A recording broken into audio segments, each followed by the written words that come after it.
The sun had barely risen above the camp, and the air was already permeated with the smell of sour wine, smoke, and dust. Wooden bowls clattered dully on the ground. Thousands of men ate in silence, as if before an execution. In these moments, not only the fate of the battle was being decided, the fate of the empire itself was being decided. But what exactly did they eat before the fight? What filled their bodies with strength, capable of enduring 20-kilometer marches and close combat, where every second was a step towards death? Roman legionaries did not eat exquisitely. Their strength was born from simplicity. As Polybius wrote, the basis of their diet consisted of wheat, not boiled, not ground finely, but coarsely milled, almost raw.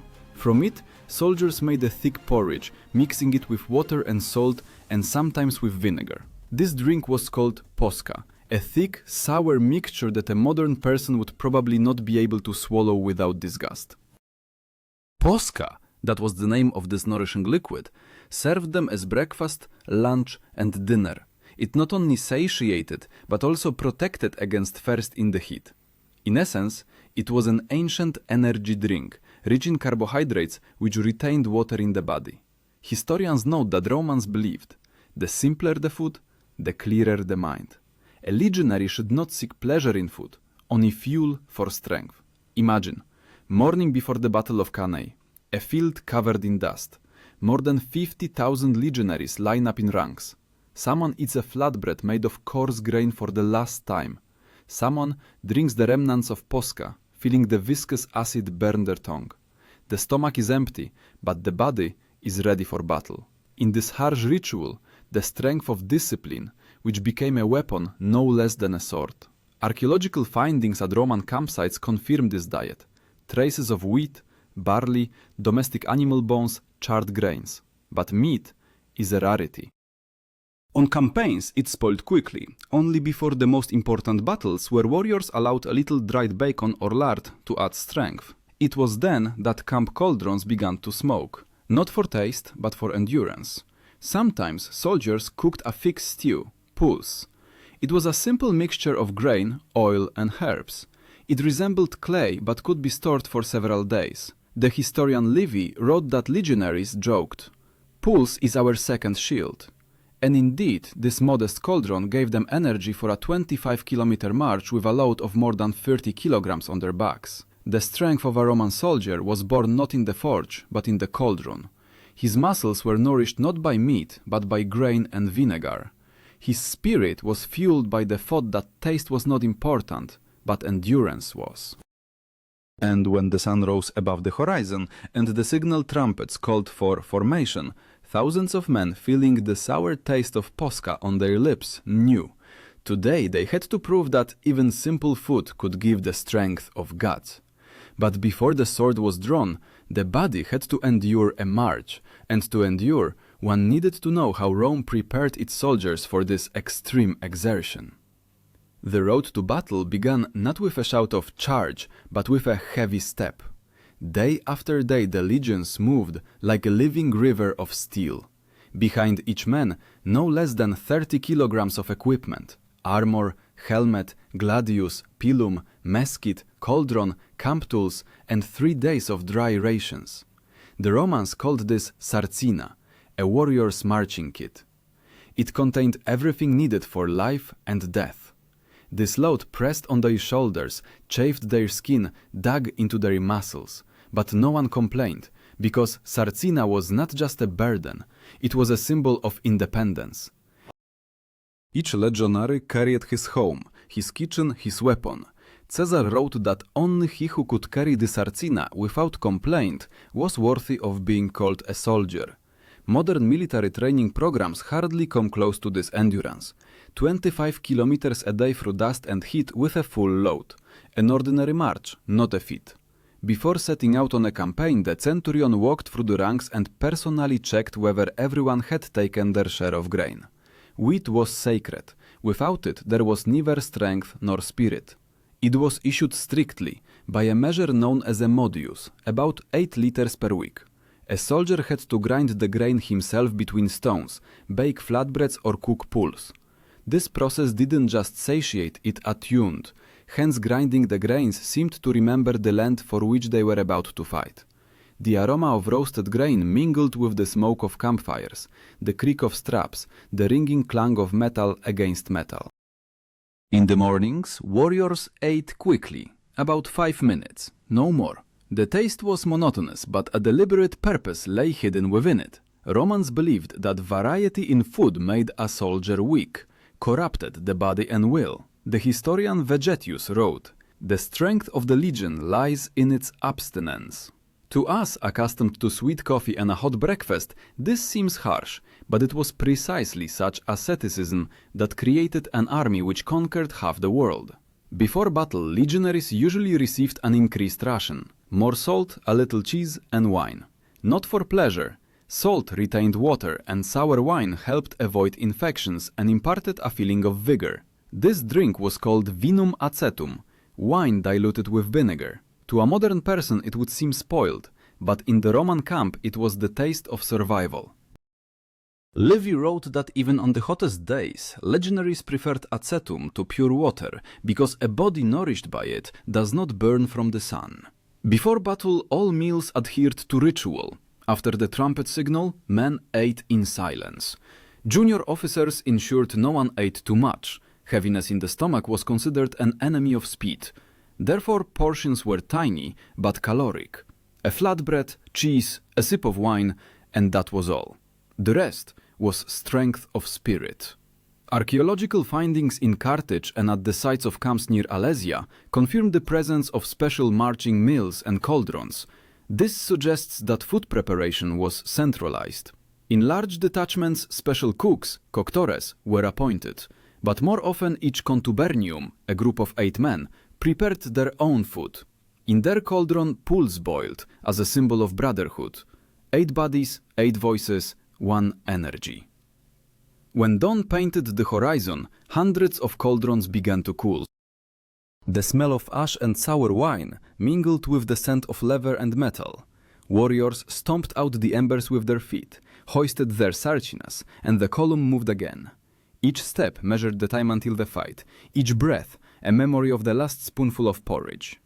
Some historians debate whether such a meager diet could truly sustain a legionary's strength, but findings of human remains with dense bone structure and developed musculature show, yes, the body adapted. Romans pushed the limits of human capability. Their bodies became machines where every calorie was utilized perfectly. And yet, even these men of steel knew. Before battle, food was not just fuel, it was a ritual. Not only the strength of the body depended on it, but also the clarity of thought. Therefore, on the morning of the decisive day, when the earth trembled from the march and dust obscured the sky, legionaries ate not for taste, but for the memory of Rome. It was at this moment that the main test began. Not the taste of food, but the taste of fear. Because now every step brought them closer to the place where blood would mix with sweat, and the sour taste of Posca would be the last thing a soldier felt, falling into the dust under the Italian sun. The heat of the midday sun melted the air above the field, and even breathing became heavy, as if the world itself resisted the approaching battle. Legionaries moved in dense columns, step by step, in helmets reflecting the light like tiny mirrors. This sound, rhythmic, dull, like the heartbeats of a giant, was the music of Rome. They marched not just to war, but towards their destiny. And in this moment, it was being decided whether they would have enough strength given by modest food and iron discipline. When the vanguard reached the boundary, the last pre-battle pause began. Short, almost sacred. Centurions gave the order to halt, build camp, and fortify the perimeter. This was mandatory even on the day of battle. Without a camp, there was no order. Soldiers dug a ditch, pitched tents, lit fires. At this moment they ate for the last time before the fight. The menu remained unchanged, the same pools, the same flatbreads, the same posca. But it was here, in the silence before the roar, that this simple meal transformed into a ritual. As Tacitus wrote, a warrior partaking of food before battle already shares it with the gods. The sour smell of posca rose into the air, mingling with the aroma of oil and iron. It was the smell of approaching death and strength simultaneously. Sometimes centurions allowed a little fat or cheese to be added to the stew, so that the stomach would not clench from fear. This moment reminded them of home, of bread, of family waiting somewhere hundreds of miles away. But no one was allowed to relax. Even while eating, a soldier kept his weapon with him. Not a single fork, not a single sword could be left unattended. Here, another element of Roman preparation appeared, the signum. This was a battle standard, the legion's standard, adorned with silver and feathers. It stood right by the campfire, and every soldier passing by touched it with his hand before eating. This gesture signified loyalty and readiness to die. Historians call it one of the first military rituals in European history, uniting physical and spiritual strength. Archaeological findings near Numantia and Gerona show that not only food remains but also amulets, bones, small figures, rings, were found near Roman temporary camps. Apparently, even these people who believed in discipline could not completely get rid of fear. Each ate, keeping with them the memory of home and the hope that this day would not be their last. When the signal trumpets called for formation, warriors lined up by centurie, in 8 ranks. The sun reflected off the metal, blinding their eyes. The air trembled with tension. And then one man came to the forefront, the legate commanding the legion. His speech was short, but every word seared hearts. He did not speak of glory, he spoke of duty, about how Rome tolerated no weakness, and somewhere deep down, beneath the fear and exhaustion, rage flared up. Just before the clash, warriors performed yet another ancient ritual. They doused their faces and hands with vinum acetum. It was believed that this cleansed the body and warded off evil spirits. In reality, the acid removed the smell of sweat and cooled the skin. But for the soldiers, it was not merely a means of hygiene. It was an act of purification before death. Polybius wrote that it was at this moment the legion transformed from a crowd of men into a single machine. No talking, no jokes, only a gaze forward and the quiet whistle of the wind between the spears. The dense formation called a manipulus moved forward like a link in a chain. Each knew his place, every step was honed. And yet, despite the iron discipline, the bodies of these men remained human. Their muscles trembled from fatigue, their stomachs cramped from the sour porridge, their throats burned from the sun. But fear gave way to a strange calm, for they knew everything that could be done had already been done. Food eaten, rituals performed, orders given. Now all that remained was to go forward. When the first trumpet signal sounded, the air seemed to explode. Shields rose, spears lowered. And then, he who had recently chewed a dry flatbread transformed into a part of an unstoppable machine. Every cell of the body, nourished by posca, worked towards the strike. Slight hunger turned into adrenaline, acid into strength, and fatigue into desperate resolve. This was the secret of Roman food. It did not provide pleasure. It turned the man into a mechanism. Simple food that cultivated will. Vinegar and grain that gave birth to an empire. And when the first rank clashed with the enemy, it seemed that the very ground beneath their feet trembled from the rhythm of their hearts. Hearts beating in unison with iron and the memory of the last spoonful of porridge. But even after victory, the taste of this food did not disappear. It remained on their lips, in their bodies, in their memory. For ahead lay a long journey back, and where swords ended, another battle began. The battle for survival on the march, where food once again became salvation. After the battle, the world grew strangely quiet. Dust settled like a shroud, the smell of blood mingled with smoke, and even the wind moved slower. The Roman legion did not celebrate victory with a feast. On the contrary, the first order after the battle sounded sternly. Gather the wounded, restore the camp, and prepare food. Food once again became a sacred act, only now, not before death, but after it. And it was in these moments that the true essence of Roman discipline was revealed. Those who survived were met with the same meager diet: grain, salt, a little oil and wine. Meat was allowed only to those who distinguished themselves in battle. This was not a treat, but a reward. Romans believed that excessive satiety made the body lazy. Therefore, even after victory, they ate sparingly. Caesar wrote that the best warriors of his legions ate as if the battle was still ahead. At this moment, annona, the army supply system, acquired special significance. This word meant not just the delivery of provisions, but an entire logistical machine, without which the Roman Empire would not have existed. From tribunes to simple porters, everyone knew that annona sustained the legion's breath. Caravans of mules stretched for tens of kilometers, laden with sacks of grain, olive oil, and amphorae of wine. The loss of even one such column could doom an entire army to hunger and defeat. In the midst of a summer campaign, when the heat turned the field into scorching stone, soldiers began to suffer more from thirst than from wounds. Then Posca came to the rescue again. Warriors mixed it with cold stream water, creating a sour drink that quenched thirst better than any pure water. The historian Appian wrote that wine diluted with vinegar saved many from death under the sun. After the battle, soldiers ate directly on the ground. Cauldrons boiled between rows of shields arranged in a semicircle, thus creating temporary walls. This improvised table was a place where victory acquired a taste, but not sweet, rather heavy, metallic, with a hint of blood and dust. Food here was not a reward, but a reminder. Tomorrow everything could repeat itself. In these moments, the true symbol of Roman resilience was revealed, the contubernium. This word denoted a group of 8 soldiers who lived and ate together. They were bound not only by orders, but also by bread, shared equally. The contubernium was a small brotherhood within the great mechanism. If one fell, the others shared his portion, so that no measure of grain would be wasted. This is how Rome understood camaraderie, through the sharing of food and labor. Archaeological findings in Britain and Gaul showed that even centuries later, legionaries followed this principle.